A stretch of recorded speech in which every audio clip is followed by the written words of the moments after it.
కాదు మొత్తం భారతదేశంలో మునుగోడు ప్రజలు ఏం తీర్పిస్తారో అని చూస్తుండ్రు.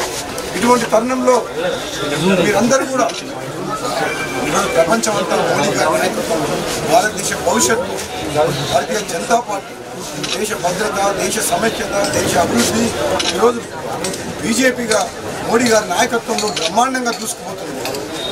రాష్ట్రంలో ఈ కుటుంబ పాలన పోయి ప్రజాస్వామ్యం నిలబడాలంటే, ప్రజాస్వామ్యాన్ని కాపాడాలంటే మునుగోడు బిడ్డలందరూ, మునుగోడు ఓటర్ మహాశయులందరూ చరిత్రలో నిలిచిపోయే తీర్పు ఇవ్వాలని చెప్పేసి కూడా మీ అందరినీ కూడా నేను అభ్యర్థిస్తున్నాను. ఎందుకంటే నా కోసం కాదు, ఆ రాజీనామాను అవమానించినందుకు ఈ ఆత్మగౌరవం దెబ్బతినేలాగా ముఖ్యమంత్రి ప్రవర్తనకు నిరసనగా రాజీనామా చేసి పదవి త్యాగం చేసి మీ బిడ్డగా, మీ ప్రాంత బిడ్డగా నేను మిమ్మల్ని అందరినీ కూడా అభ్యర్థిస్తున్నాను. ఎందుకంటే కొందరు వ్యక్తులు అధికారాన్ని అడ్డం పెట్టుకొని వేల కోట్లు సంపాదించి ఈరోజు ఎమ్మెల్యేలు, ఎంపీలు ఊరూరికి వేల కోట్లు దోచుకున్న డబ్బుతోటి ప్రలోభాలు పెట్టి అధికారాన్ని అడ్డం పెట్టుకొని ఈ ఉప ఎన్నికలు మళ్ళీ గెలవాలని ప్రయత్నం చేస్తుంది. ఈ ధర్మ యుద్ధంలో ఇది ప్రజాస్వామ్యాన్ని కాపాడుతందుకు, తెలంగాణ తలరాత మార్చేందుకు వచ్చిన ఎన్నిక.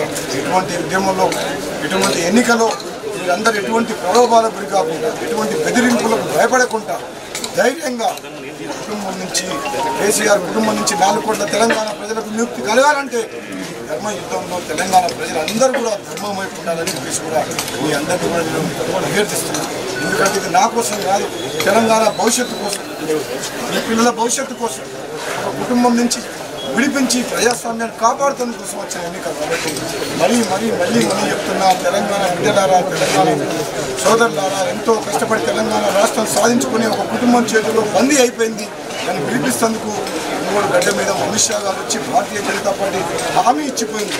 భారతీయ జనతా పార్టీ తెలంగాణ ప్రజల వెంట నడుస్తుంది. ఆర్థిక సంక్షోభంలో ఉండి అతలాకతలంగా ఉన్న, అస్తవ్యస్తంగా ఉన్న రాష్ట్రాన్ని గాడిలో పెట్టాలంటే ఈరోజు భారతీయ జనతా పార్టీ మోడీ నాయకత్వంలో తప్ప అదే మనకు శ్రీరామ రక్ష తప్పితే ఈ తెలంగాణ కాపాడలేము.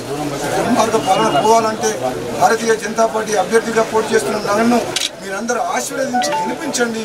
మీ ఓటు మీకేసుకోండి, మీ భవిష్యత్తు మీరు కాపాడుకోండి. అదేవిధంగా మీ అందరి సోదరుల మీడియా ద్వారా మళ్ళీ చెప్తున్నాను, నాకు చెప్పాల్సిన బాధ్యత నాకు. ఎందుకంటే గత 2 నెలల నుంచి టీఆర్ఎస్ పార్టీ కానీ, కాంగ్రెస్ పార్టీ వాళ్ళు కానీ నేను అమ్ముడు పోయినా అని చెప్పి దుష్ప్రచారం చేస్తారు. ఇందులో నిజం లేదు అని చెప్పి 1కి 10 సార్లు చెప్పిన, ఇంటర్వ్యూలో చెప్పిన, టీవీల ద్వారా, మీడియా ద్వారా ప్రజల్లో పోయి చెప్పిన. నేను అమ్ముడు పోయే వ్యక్తిని కాదు. ప్రజలు తల వంచుకునే పని ఎప్పుడు చేయలేదు. గత 13 సంవత్సరాలుగా రాజకీయాలకు వచ్చిన తర్వాత ఏ తప్పు చేయలేదు. స్వార్థం కోసం కానీ, ప్రలోభాల కోసం, డబ్బు కోసం నేను ఎక్కడ కూడా తప్పుడు పని చేయలేదు. నన్ను రాజకీయంగా ఎదుర్కోలేక పదవి త్యాగం చేసి ప్రజల్లోకి పోతే మునుగోడు ప్రజలు రాజగోపాల్ రెడ్డిని గెలిపిస్తారన్న కేవలం ఒకే ఒక కారణంతో ఈరోజు నన్ను వ్యక్తిగతంగా ఆరోపణలు చేసుకుంటూ, అపనిందలు వేసుకుంటూ, అసత్య ఆరోపణలు చేస్తున్నారు.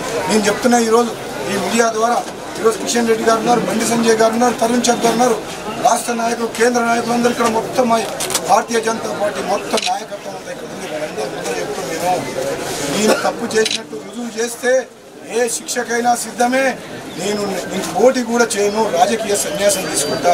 2 నెలల నుంచి చెప్తున్నారు కదా, మేధావుల దగ్గరనో, మీడియా దగ్గరనో, ఏదైనా ఏజెన్సీ ద్వారా కానీ, ప్రైవేటు కానీ, గవర్నమెంట్ కానీ, రాష్ట్ర ప్రభుత్వం కానీ, కేంద్ర ప్రభుత్వం కానీ, ఏ సంస్థతోనన్నా మీరు ఇన్వెస్టిగేషన్ చేసి నిరూపిస్తే నేను రాజకీయ సన్యాసం తీసుకుంటానని చెప్తున్నాను. ఒకవేళ చేయలేకపోతే మీ పదవిలోకి రాజీనామా చేయండి, లేదంటే మేము కోర్టు ద్వారా తప్పకుండా మీరు చట్టం ద్వారా మిమ్మల్ని శిక్ష పడేటట్టు చేస్తారు. ఎందుకంటే ఒక వ్యక్తిగతంగా మీరు నన్ను దుష్ప్రచారం చేసి నా మీద లేనిపోని ఆరోపణలు చేస్తున్నారు. ఇది ఎంత మాత్రం మంచిది కాదు.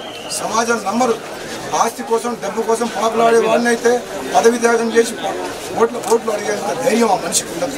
నిజంగా అమ్ముడు పోదలుచుకుంటే 12 మంది ఎమ్మెల్యేలు మీరు కొనుక్కున్నారు కదా, ఆ రోజు నుంచి ఈ రోజు వరకు నేను తెలంగాణ ప్రజల పక్షాన అసెంబ్లీలో గొంతు వినిపించిన మనిషిని, ఈరోజు ఒక నియంత్రణ బుద్ధి రావాలని చెప్పి రాజీనామా చేసి ప్రజల్లోకి పోయిన మనిషిని ఈరోజు మోడీ గారి నాయకత్వంలో భారతీయ జనతా పార్టీ ద్వారానే తెలంగాణ బాగుపడుతుందని నమ్మిన కాబట్టే పదవికి, పార్టీకి రాజీనామా చేసి ప్రజల సమక్షంలో, ఎన్నుకున్న ప్రజల పక్షంలో కండవ కప్పులు చెప్తే దొంగచాటుగా ఇక్కడ కండవ కప్పుకోలే. ఒక పార్టీలో గెలిచి ఇంకో పార్టీలో కప్పుకోలేదు. కాబట్టి నేను ఇప్పుడు చెప్తున్నా మరొకసారి, మీరు యాదగిరి లక్ష్మీనరసింహస్వామి గుడి కట్టించారు కదా కేసీఆర్ గారు, మీరు మీ కొడుకు మీరందరూ రండి. గర్భ గుడిలతో తడి బట్టలతోటి వస్తా ప్రమాణం చేసే దేవుని గుడిలో నాకు భారతీయ జనతా పార్టీ ద్వారా నాకు ఏ లబ్ధి చెందలేదు, ఏ కాంట్రాక్ట్ రాలేదు. నా కుమారుడు చేసే వ్యాపారం ఇప్పుడు నాకు సంబంధం లేకున్నా సరే అది నిష్పక్షపాతంగా పారదర్శకంగా జరిగిన టెండర్లలో వాళ్ళ కాంట్రాక్ట్ ఇచ్చిన తప్పితే నేను ఎక్కడ తప్పు చేయదు. మీరు గుళ్ళకు రాండి, ప్రమాణం చేద్దామని చెప్పిన సందర్భంగా మరొకసారి నేను మీకు ఛాలెంజ్ చెప్తున్నాను. అదేవిధంగా మీరందరూ కూడా కన్ఫ్యూజ్ కాకుండా మునుగోడు ప్రజలందరికీ కూడా మీరు భారతీయ జనతా పార్టీ అభ్యర్థిగా పోటీ చేస్తున్న నాకు పువ్వు గుర్తు మీద ఓటేసి గెలిపించి మరి తెలంగాణ గారి భవిష్యత్తు వాట వేయాలని చెప్పి బండి సంజయ్ గారు ఎప్పటి నుంచి ప్రచారంలో పాల్గొన్నారు? సార్ కొంచెం సంజయ్ కొంచెం ఇంకా వెనక్కి ఒక స్టెప్ వెనక్కి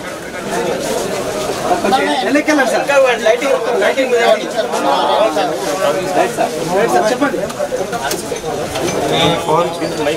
ఒంగోడు మెడికల్ భారతీయ జనతా పార్టీ అభ్యర్థిగా రాజగోపాల్ రెడ్డి గారు నామినేషన్ దాఖలు చేసిన సందర్భంలో అందరూ కూడా రావడం జరిగింది. ఈ రావాలంటే దాదాపు 2 గంటలు పడుతుంది. పెట్రోల్ బంకులు ఫుల్ అయిపోయినాయి, పొలాలు ఫుల్ అయిపోయినాయి, రోడ్లు ఫుల్ అయిపోయినాయి. అందరూ చిన్న టీఆర్ఎస్ ధరల ర్యాలీ అయితే వచ్చేది. ప్రతి ఒక్క కార్యకర్త భారత్ మాతాకి